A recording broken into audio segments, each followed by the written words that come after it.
Hello, friends. Thank you in advance for listening to poems, which is difficult. Thank you. So I'm going to read poems from a new project called The Harp Queen.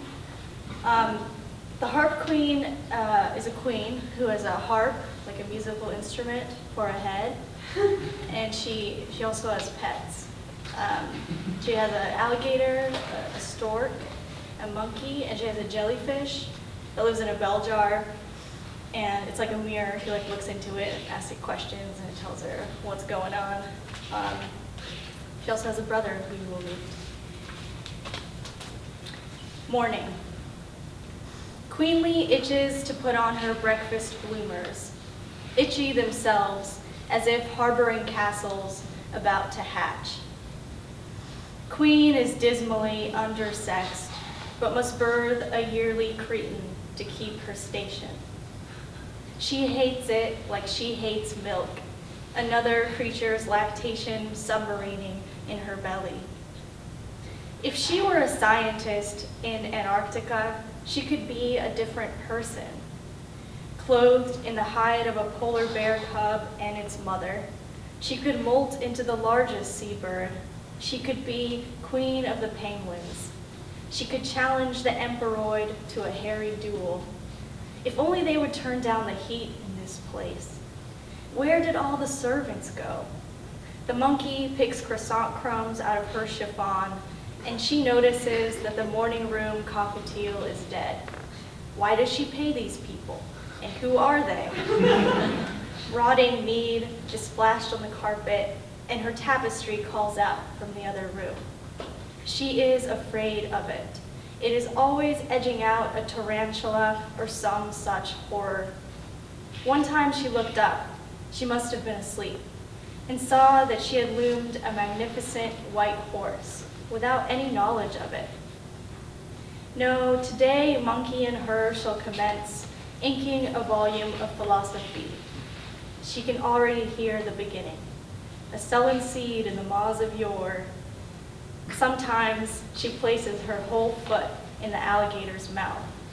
It is warmer and less erotic than you may think.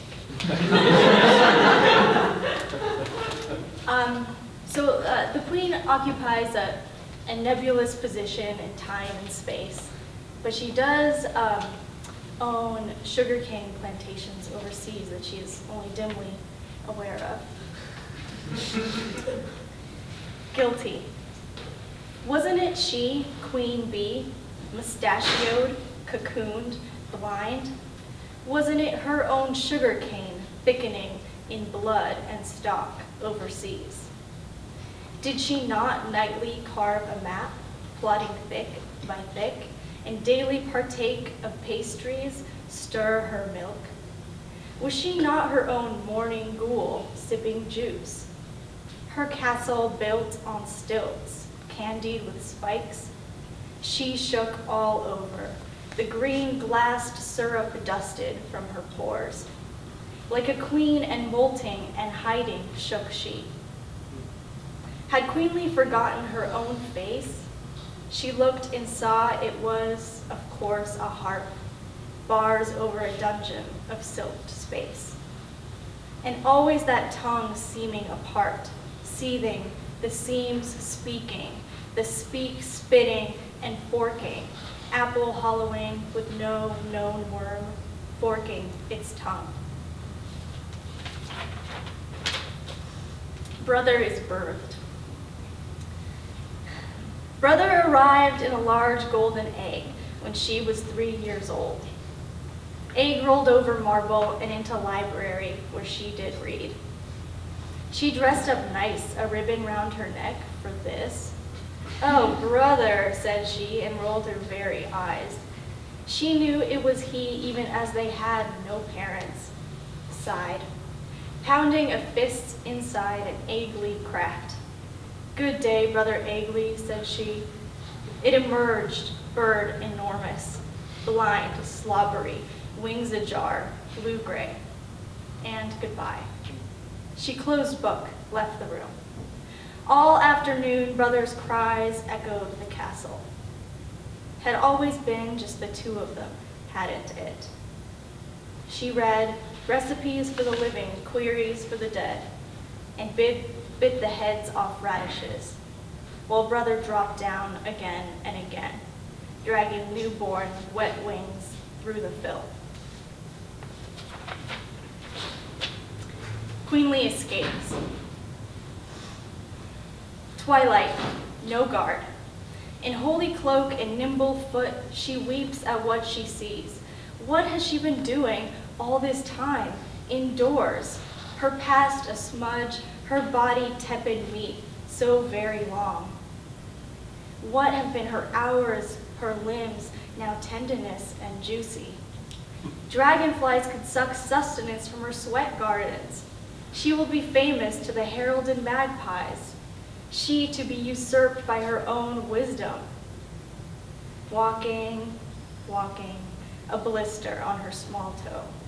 Limps back to castle, Q does. And what was all the sneaking for? She is on shore. She sees there never was anybody home. No guard, no servant, no sheep. Soggy sofa, desiccated lizard, bird caged. In the fridge, a single tongue, sliced thin on paper plate, saran wrapped, and shriveled down to strawberry. At least, returning, her back carpeted thick with hair. Yes, thick-haired back gained she from journeying, better than a man's.